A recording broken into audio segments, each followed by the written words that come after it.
Hello again everyone, I am Informations, and today I'm doing an analysis on the new Rainworld Downpour DLC. Don't mind the bird and the cars in the background, they are very noisy, but I will try to talk over them. I won't be covering the mechanics or biomes themselves because, and I'll be honest here, I didn't go to all of them and only got the spinning top ending because I honestly just don't have the energy to play this DLC any longer than I have. So yes, this video will have spoilers for the whole game, but if you clicked on this video then you probably don't care about that. But it will also talk about the ending that I didn't get, which is the Rot Prince ending.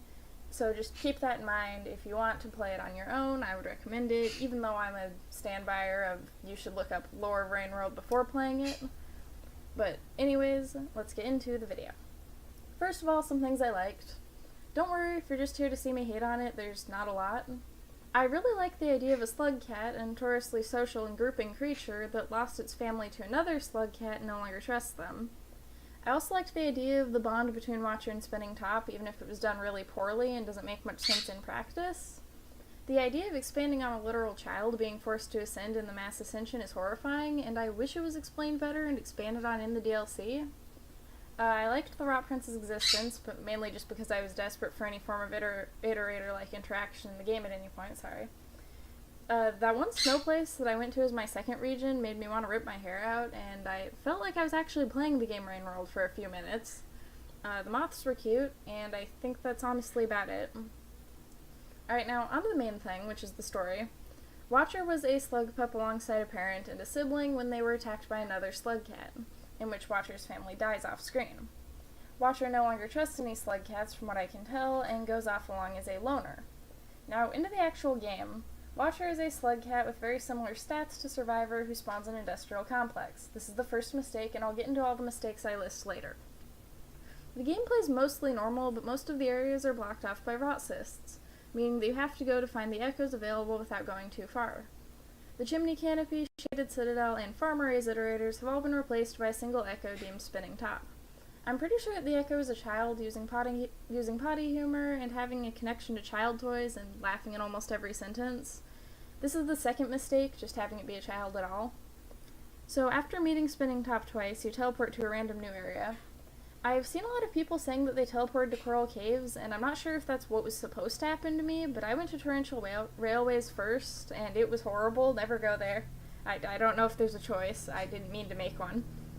After this, you wander around pretty much aimlessly, similar to a first-time Survivor playthrough, and I don't really have any issues with this.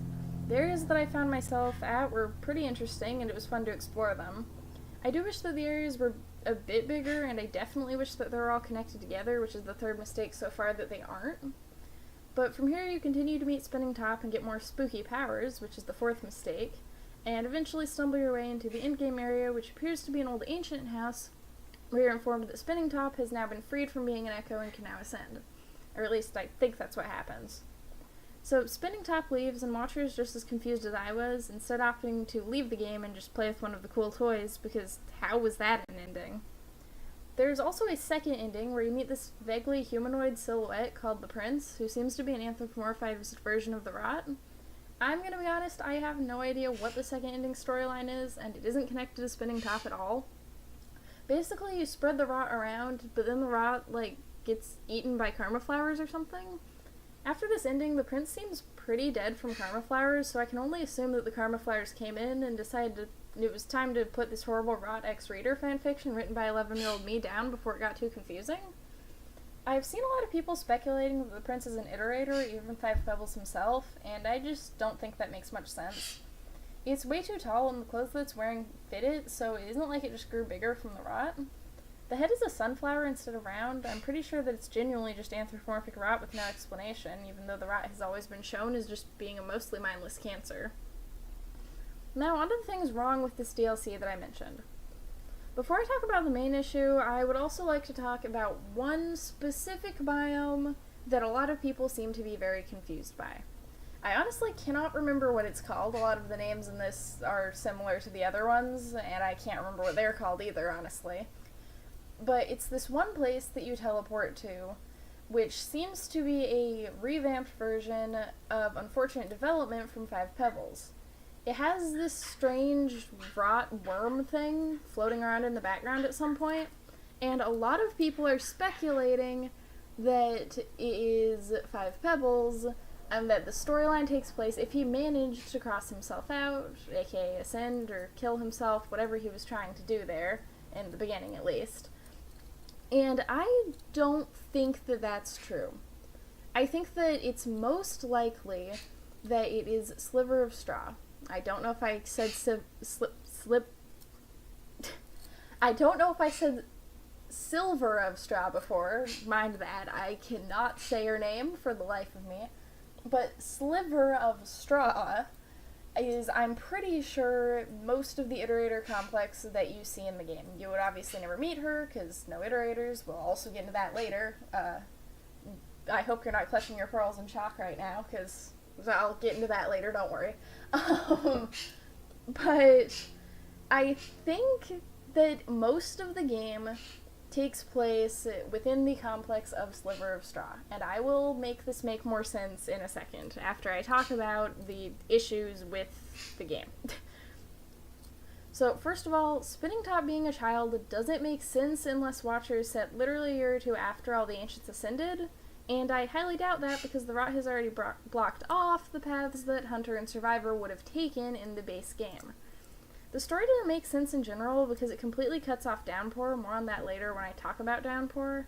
None of the regions are connected together like they're in the base game or Downpour, instead being connected together by extremely janky and confusing portals that make everything feel disconnected and needlessly confusing.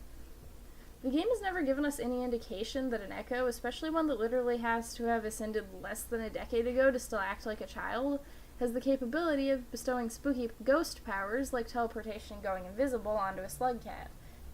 The Spinning Top ending was kind of sweet, with Watcher helping a lost child when he himself was a lost child, but it felt more like a thing that happens near the end of the game rather than an actual ending. The entire Rot Prince ending is blatantly confusing, with no explanation, despite how easily the Prince could have just explained what it was better, like the Iterators explaining what they are. But the main problem with this DLC is the lack of story. I've seen a lot of people saying that it's like the base game rather than Downpour, and it's definitely closer to the base game, but it's completely different from it for one reason. There are no Iterators. When the base game was first coming out, well, no, not base game, when Watcher was coming out, a few mystery trailers were released with an unknown voice that a lot of people anticipated to be an Iterator or maybe even a living ancient. There was a lot of discussion on which Iterator it might be, with many speculating either Chasing Wind or Sliver of Straw, or a completely new one. I personally was hoping for Seven Red Suns, because they're easily the most underrated Iterator, or maybe even Unparalleled Innocence being infected with the Rot and an ultimate irony. Instead, we got basically nothing. There's no Iterators, and the only Echo is Spinning Top, who acts like an 8-year-old boy. I mean, his first interaction is literally just a poop joke. And the Prince confuses me even more than Rubicon, which I didn't know was possible. Rubicon confuses me greatly. So, again, I plan on talking about Downpour in the next section, but I first want to mention something. Slugcats are not, and have never been, the main characters of Rainworld. Sure, Downpour definitely had more focus on Iterators, but let's look at just the base game for a second. I beat Survivor before I got Downpour, and I had absolutely no idea what I was doing until I learned the lore from Pebbles and Moon, admittedly with help from the wiki and lore videos. Pebbles explains the general idea of Ascension, while Moon explains what happened between the two of them, while also reading off many of the lore pearls that explain a lot of the rest of the lore. Sure, Watcher is a continuation of the base game, so you should already know everything from then, but that's not what a game should be. Watcher is completely disconnected from the rest of the game, with Ascension barely even being brought up, and yet you still have to play Survivor to understand anything. And by Ascension barely being brought up, I'm not specifically talking about Spinning Top. Spinning Top's goal is, I'd assume at least, to ascend. But it's not treated in the same way as both the base game or Downpour. In the base game, you're Survivor, or at least the first campaign, you're Survivor. And you go up to Pebbles, he explains how to ascend and basically what it is, and you can learn more from the pearls, and then you can go down and ascend. With Downpour it gives you another option, but the base game ending has always been Ascension. But Watcher doesn't want that, and while I don't mind Watcher not wanting that, because I'm all for Slugcats going about their normal lives and not ascending, because, I mean, they seem pretty happy, most of the time at least, except for, like, Hunter. Watcher doesn't even get a chance or any reason to try. So, here's the main issue with this. So, in Downpour, you could theoretically play Downpour and still understand the game without ever playing the base game, getting the survivor experience from Gourmand and then building off of it with the 4 others, similar to how Hunter works in the base game.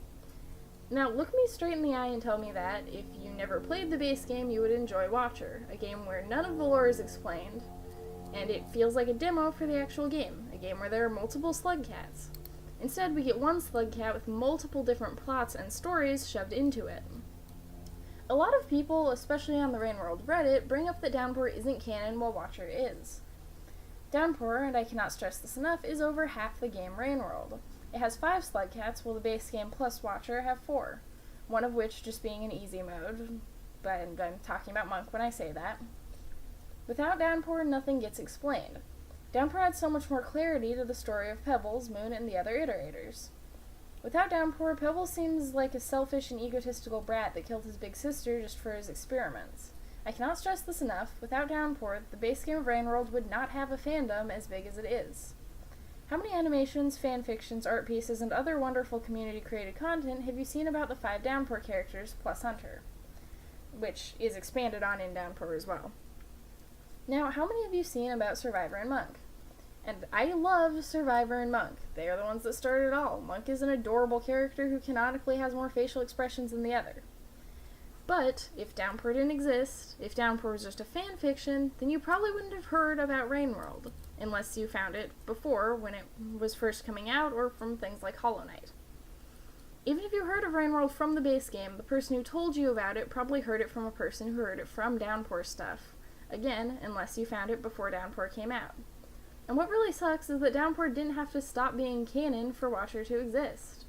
If Watcher took place completely in the different regions, it could easily make it 10 times more sense, Watcher just being a Slugcat in a different Iterator complex where the local Iterator created the rot and it spread. There are thousands of Iterators, and it's likely that one outside of the local group ended up accidentally creating the rot for themselves. So how would I make Rainworld's The Watcher better, you ask? Well, I have some ideas. First of all, I would make Watcher start somewhere not in the industrial complex, perhaps starting in Outer Expanse and expanding on from there, outwards of 5 Pebbles complex, a beyond land that has been taken over by the rot. It would also have an Iterator, probably one of the 3 I mentioned before, somewhere in the map. Probably unparalleled in a sense, having been infected by the rot and trying to get rid of it, perhaps spreading it into the land below. Speaking of the land below, I'd have it all be connected together like it is in the original game. I'd have Spinning Top be an Echo who ascended as a child, but is now older and ready to ascend, but still unable to. That would also connect them to Watcher more, both being adults who were forced to grow up, faster than they were when they were kids, and both being unable to move on. All in all, I just don't really care anymore what other people think of my opinion. I personally see Downpour as canon and don't see Watcher that way, or at least see Watcher as being in a different Iterator complex rather than 5 Pebbles like it starts in, and just kind of ignore Industrial Complex. I don't think that the DLC would have ever existed if people didn't want to bring back Watcher, and it was definitely a bit of a cheap attempt to make extra money and keep Rainworld fans happy. Unfortunately, it did break a lot of modded campaigns and modded Slugcats in the recent update. Specifically, the ones that I'm thinking of are all of the modded Slugcats I use, and most importantly, the Hunter expansion, which I'm still very bitter about. But it seems to be a Skyrim mod situation, where the game keeps trying to add modded campaigns into the game and just makes it worse. Personally, I don't think that I enjoy Watcher very much. I don't mind if you do, and I don't mind if you see it as canon. But it's just, it could have been done way better, and most importantly, it didn't have to invalidate Downpour by creating this whole new thing where Pebbles somehow spread the rot into everywhere else somehow. In fact, it could have been set after or way before. I'm thinking post-Saint or pre-Spearmaster, obviously in a different place. And with that, I will see you all next time. Bye-bye!